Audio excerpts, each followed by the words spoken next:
o ina ang tag-iya sa balay.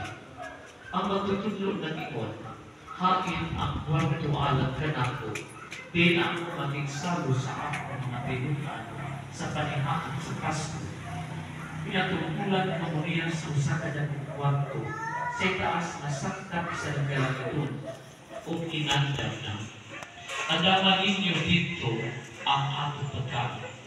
O miato mga tinunan sa syudad at ilang nakatagan ang tanan, sumala sa ngayon ni Jesus.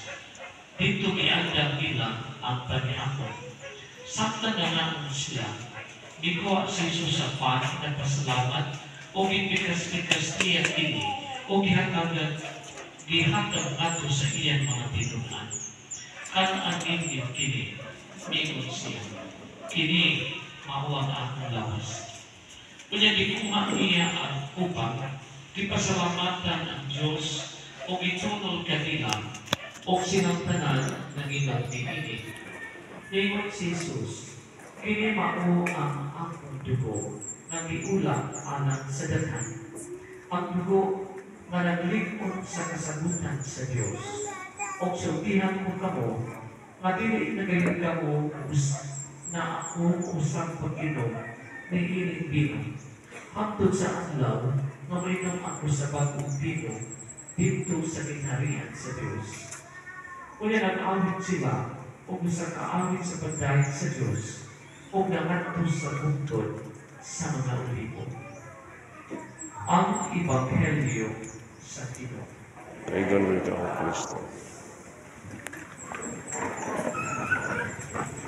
Kaninyong tanan, good morning. Good morning. Karong adlaw ato gisaulog ang Solemnity of Corpus Christi, ang solemnidad sa lawas ug dugo ni Kristo. Usa ka kasaulugan nga nagpahinungtong kanato sa ka-importante sa Eucharistia.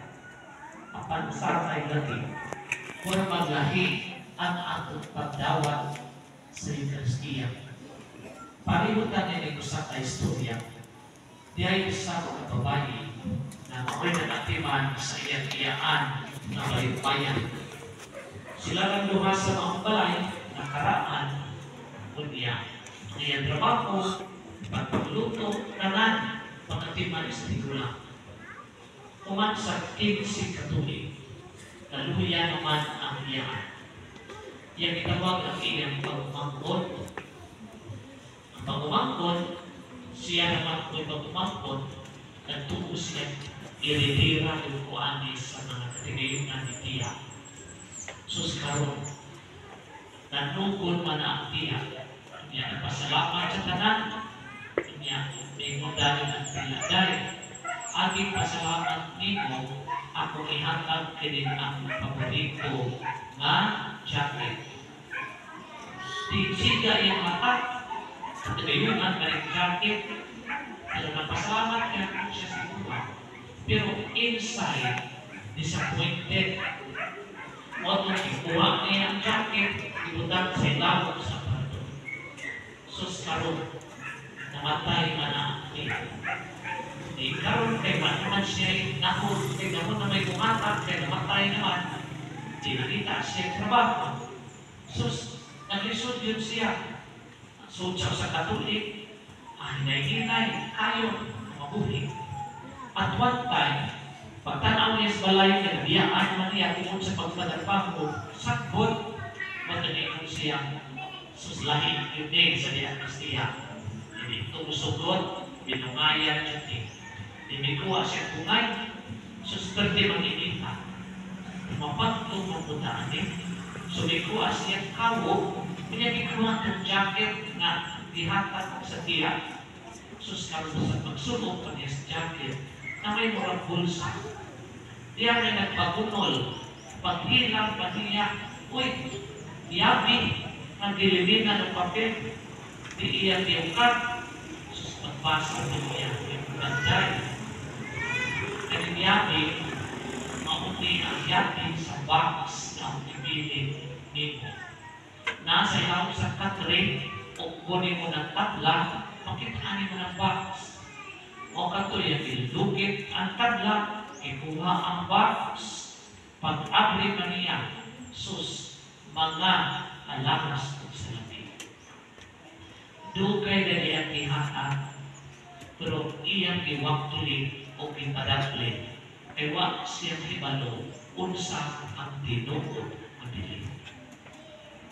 Pareho po niya sa Eucharistia, daghan ako, di ikaw silang panginabuhi, inom-inom daplin, tungit, pinagmay o pinagko. Padaplin ang santos na misa. Ipadaplin ang pagkalawat na kana wakandi na di katugnan ang bili nga mao'y gibilin o gipanugon ni Kristo kanako. O kini nga sa ulo ang piyesta, aron makahinumdum ka, una, kinisugo sa Ginoo na iyang ipamuhat ang paghandog kaniya.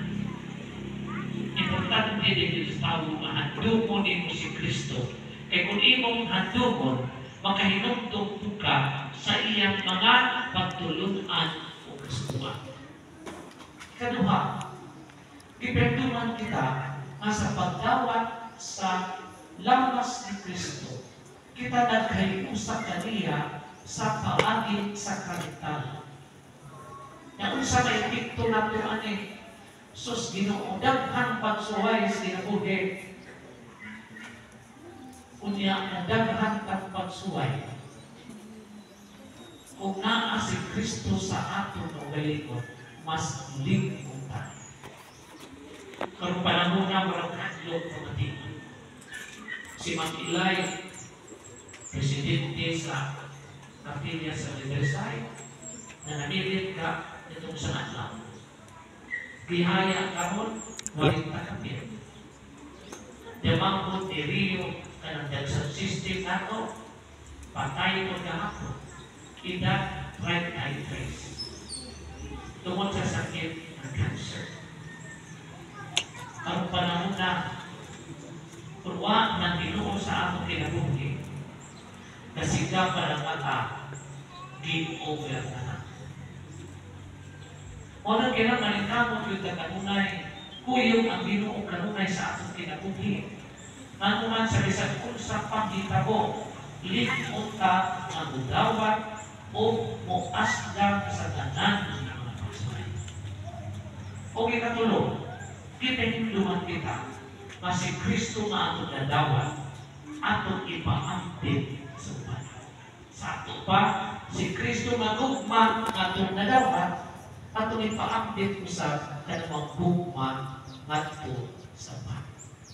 Ang tapuson kiniwali ang istorya kay paging ani diniguwa. Kamo bitaw ka ng mga labat mo, mutanaw mo dito sa paagi sa inyong pagdawat sa Hostiyas. Yabihan ko, lawas ni Kristo na may pagkakadalagang Pilipina. Amen.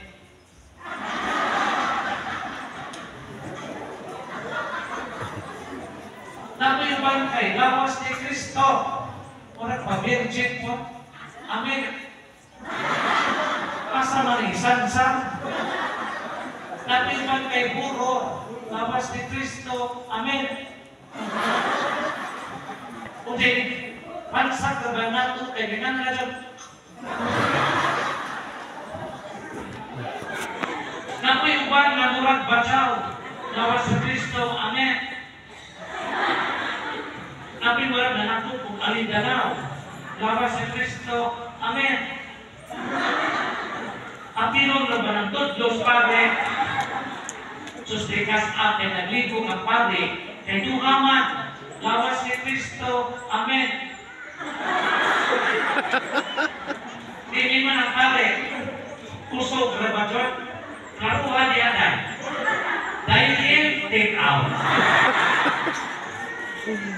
Matin